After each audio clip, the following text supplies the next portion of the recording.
भैया कौन से हॉस्पिटल की घटना है, थोड़ा आप बताएं, कब की, क्या हुआ था, ये बताएं थोड़ा सा। ये कैपिटल हॉस्पिटल की घटना है। 5 तारीख की शाम की। छोटे भाई आर्मी में है, उसकी वाइफ का ट्रीटमेंट डॉक्टर कविता भाटिया के यहाँ चल रहा था।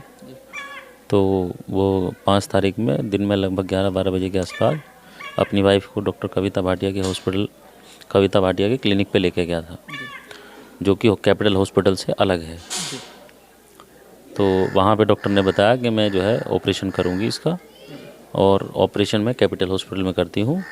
तो उसने अपने साथ में जो उसके लोग थे, नर्स वगैरह, वो हमारे साथ में भेजे। हमने पैसे भी वहीं पे जमा किए थे डॉक्टर कविता भाटिया के यहाँ पे। तो हमें तो ये था कि भाई डॉक्टर कविता भाटिया है तो उसके उसमें अगर वो अपने किसी वहाँ ऑपरेशन करा रही है तो अच्छा ही कराएगी। भाई हम तो कैपिटल हॉस्पिटल में कभी गए भी नहीं आज तक, ना हम उसको जानते क्या है कैपिटल हॉस्पिटल, उसमें क्या है क्या नहीं है। तो भैया आप थोड़ा ये बताएं कैसे ये हादसा हुआ, इसके बारे में थोड़ा बताएं। 5 तारीख में शाम के टाइम लगभग 4:30 बजे के करीब भर्ती करा दिया था, दिन में 11-12 बजे। तो 4:30 बजे के करीब उसने ऑपरेशन किया, जिसमें लड़की पैदा हुई ऑपरेशन से। इससे पहले भी कितनी बेटी हैं आपके भाई पर? एक बेटी और है जिसका जन्मदिन 5 तारीख को था। तो ये था कि डॉक्टर ने भी उसी टाइम पे बुलाया था हॉस्पिटल, तो चलो दोनों बच्चों का जन्मदिन साथ बन जाया करेगा। तो इसी वजह से जो है डॉक्टर कविता भाटिया ने कहा कि जो है आप लेके चलो, अपने साथ नर्स भेज दी हमारे साथ में, भाई के साथ में, उसमें भर्ती करा दिया 11-12 बजे। लगभग शाम के 4:30 बजे के आसपास उसने बेटी को जन्म दिया। बेटी को जन्म देने के बाद में बेटी को वार्ड में शिफ्ट कर दिया था। तो जो उसको वाइफ को उसकी को फर्स्ट फ्लोर जो आईसीयू का जहाँ जहाँ इनका ऑपरेशन थिएटर होता है, वहाँ से लेके ग्राउंड फ्लोर पे लेके आ रहे थे। लिफ्ट में लेकर? हाँ, लिफ्ट से जैसे ही मतलब लिफ्ट के बाहर थे तो 2 लड़के जो हॉस्पिटल का स्टाफ था वो लिफ्ट में अंदर की तरफ पहुँचे, और अंदर की तरफ पहुँचने के बाद उन्होंने सर बाहर की तरफ कर रखा था उसकी वाइफ का। तो जैसे ही हाफ स्ट्रेचर अंदर पहुँचा तो लिफ्ट एकदम धड़ाम से ऊपर से आके उनके यहाँ चेस्ट पे आके गिर गई। क्योंकि वो लिफ्ट जब तक चली नहीं थी, वो जैसे उन्होंने वहाँ पर लिफ्ट का जो स्ट्रक्चर था, लिफ्ट का गेट खुला हुआ था, खुले गेट में ही लिफ्ट ऊपर से धड़ाम से आके गिरी बड़ी स्पीड से। आप ये समझिए कि 6-7 फीट की दूरी ऊंचाई से यहाँ तक आने में मुश्किल से मुश्किल 1 सेकंड से भी कम समय लगा होगा। मेरा भाई वहीं मौजूद था, उसका साला वहीं पे मौजूद था, ये दोनों लोग वहीं पे मौजूद थे। तो इन्होंने स्ट्रेचर को ऐसे पकड़ के रखा, मदद के लिए चिल्लाए। हॉस्पिटल स्टाफ का कोई आदमी वहाँ कोई ऐसा दिखाई नहीं दिया। ये देखिए, इससे बड़ा दुख और क्या होगा। पूरा परिवार वहाँ पर इसमें मौजूद था और मदद के लिए पूरा परिवार चिल्लाता रहा, लेकिन इन्होंने बताया कि जो वो 2 लोग थे वो भी वहाँ से भाग गए, मुझे लग रहा है। वो हॉस्पिटल का स्टाफ था, हॉस्पिटल वालों ने, बाकी लोगों ने उन्हें वहाँ से निकाल लिया अंदर से, क्योंकि जो लिफ्ट जो स्ट्रेचर पे आके रुकी थी तो उसमें इतना गैप था, लगभग इतना गैप था, वरना अगर वो नीचे होती तो पूरी नीचे चली जाती वो, या तो स्ट्रेचर अगर अंदर की तरफ पूरा चला जाता तब भी कोई इतनी हानि नहीं होती, हल्की फुल्की चोट फैट लगती, वो नीचे आके रुक जाती लिफ्ट। और स्ट्रेचर के बीच में उसमें गैप था, उस गैप की वजह से वो जो है वहाँ से निकल ली। इस हॉस्पिटल के स्टाफ ने बाकी उन्होंने निकाल लिया। निकालने के बाद में हम खूब चिल्लाते रहे मदद के लिए, कोई वहाँ पे मौजूद नहीं था। कितनी देर बाद वहाँ पर आए फिर? मैं घटना के ठीक 5 से 7 मिनट बाद में वहाँ पहुँच गया था। पहुँचने के बाद मैंने जब ये हालत देखी तो एकदम से हमें भी समझ नहीं आया कि क्या करें क्या ना करें। मैं तुरंत मार्केट में गया, मैंने सोचा, मैंने कहा एक वो कटर टाइप का जो रहता है ग्राइंडर वगैरह, मैं उसको मिस्त्री को बुला के लेके आया। बुला के हमने सोचा स्ट्रेचर के नीचे के जो पाइप हैं उनको काट देते हैं, और काटने के बाद में ऐसा रहेगा कि स्ट्रेचर को चलो ऊपर की तरफ खींच लेंगे। तो इन सब चीज़ों से भी चीज़ें हमें दिखाई दी कि ऐसा काम बनेगा नहीं, कि फिर हमने बल्ली वल्ली लगाई वहाँ। मैंने कहा जब स्ट्रेचर नीचे की तरफ, जब आप ये कर रहे थे सब कुछ, वो कोई हॉस्पिटल का उस समय वहाँ पर कोई मौजूद नहीं था? स्टाफ, अगर कोई भी हॉस्पिटल का स्टाफ, अगर ट्रेंड स्टाफ वहाँ होता तो हम जहाँ इतना काम कर रहे थे वो स्टाफ बाकी ऊपर जाके, क्योंकि लिफ्ट गिरना ना गिरना ये बड़ी चीज़ नहीं है, लिफ्टें गिरती रहती हैं, ये कोई बड़ी चीज़ नहीं है। मेन चीज़ थी लिफ्ट गिरने के बाद में हॉस्पिटल स्टाफ के द्वारा, हॉस्पिटल प्रबंधक के द्वारा इस तरह की जो लापरवाही बरती गई, कि उस लापरवाही की वजह से 50 मिनट तक करिश्मा वहीं लिफ्ट में दबी रही। और दबी रही तो उसके बाद में हम ही लोगों ने बराबर से किसी हॉस्पिटल से जो कोई ऑपरेटर वगैरह था लिफ्ट को ऑपरेट करने वाला, हम लोगों ने वो बुलाया, तो वो ऊपर जाके उसने लिफ्ट मैनुअली पुल की, जिससे लिफ्ट ऊपर उठी। फिर तुरंत हम स्ट्रेचर से बाहर निकाला हमने। बाहर निकालने के बाद भी हॉस्पिटल का कोई स्टाफ वहाँ ऐसा नहीं था। डॉक्टर कविता भाटिया अगर खुद वहाँ मौजूद होती तो वो सबसे पहला ट्रीटमेंट उसको वहीं पर देती। तो हो सकता है कि उसकी जान बच सकती थी। लेकिन ऐसा भी डॉक्टर कविता भाटिया ने ठीक नहीं समझा, वहाँ से हॉस्पिटल छोड़ के भाग गई। ठीक है, पूरा हॉस्पिटल का स्टाफ कोई वहाँ दिखाई नहीं दिया। हमने तुरंत उसको एम्बुलेंस में डाला। हम लोग नज़दीकी अस्पताल आनंद हॉस्पिटल वहाँ लेके गए, वहाँ उन्होंने मना कर दिया। उसके बाद में हम लोग उसको मिलिट्री हॉस्पिटल लेके गए, जहाँ कुछ टाइम बाद उन्होंने डेथ डिक्लेयर कर दिया।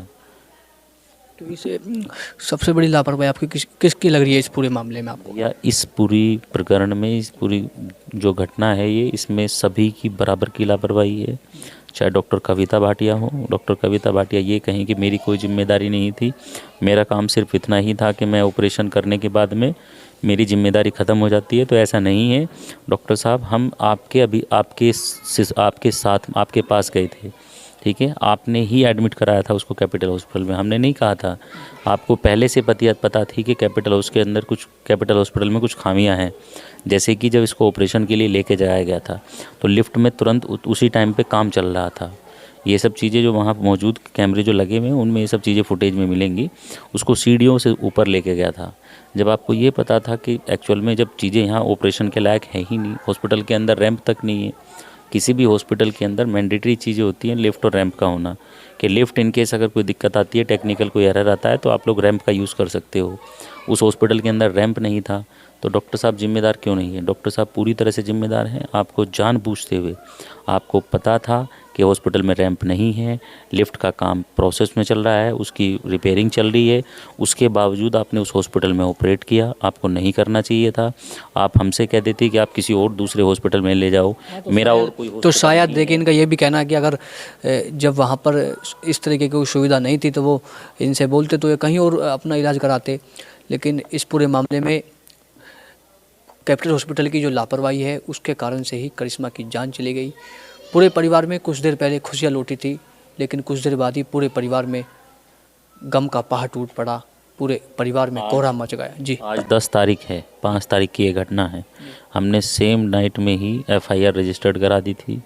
अभी तक 5 दिन हो चुके हैं, किसी भी एक्यूज़ की कोई गिरफ्तारी नहीं है। जो अब तक पुलिस जो कार्रवाई पुलिस ने जो अब तक कार्रवाई करी, कार्रवाई नहीं है, पुलिस की कार्रवाई निल है।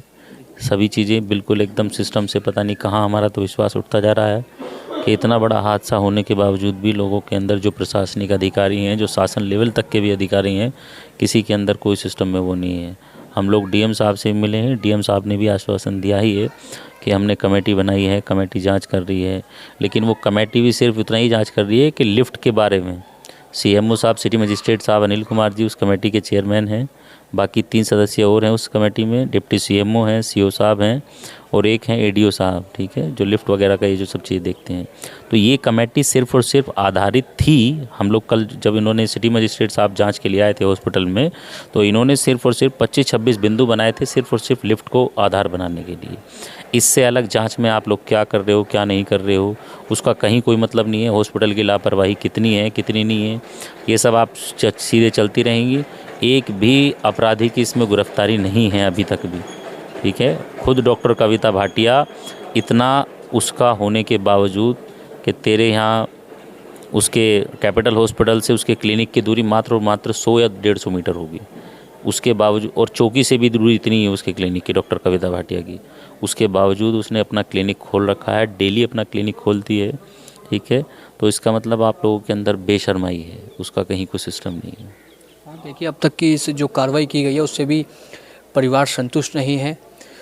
आप माननीय मुख्यमंत्री जी से क्या अपील करना चाहोगे हमारे माध्यम से? मैं माननीय मुख्यमंत्री जी से आप लोगों के माध्यम से यही अपील करना चाहता हूँ कि मुख्यमंत्री जी, जो भी घटना में शामिल हैं, सभी दोषियों को तुरंत कार्रवाई की जाए, उन्हें गिरफ्तार किया जाए और इस घटना से एक सबक लेते हुए एक ऐसी मिसाल पेश की जाए जिससे कि मेरठ में चल रहे कम से कम हज़ारों हॉस्पिटल जो अवैध तरीके से चल रहे हैं, आप लोग अगर चीज़ें इकट्ठा करोगे तो आपको चीज़ें दिख जाएंगी। 3-3 कमरों के घर बनाए हुए हैं जिनको अस्पताल बना दिया गया है। ऐसा गोरख धंधा चल रहा है। ये सब चीज़ें बंद हो जाएं। हमें सिर्फ और सिर्फ अपने दोषियों को, जो इस घटना में संबंधित दोषी हैं, सिर्फ और सिर्फ उनको जेल भिजवाना है। ठीक है, उनकी जल्द से जल्द गिरफ्तारी की जाए और जो भी उनका अपराध है उससे संबंधित उनको सज़ा दिलाई जाए।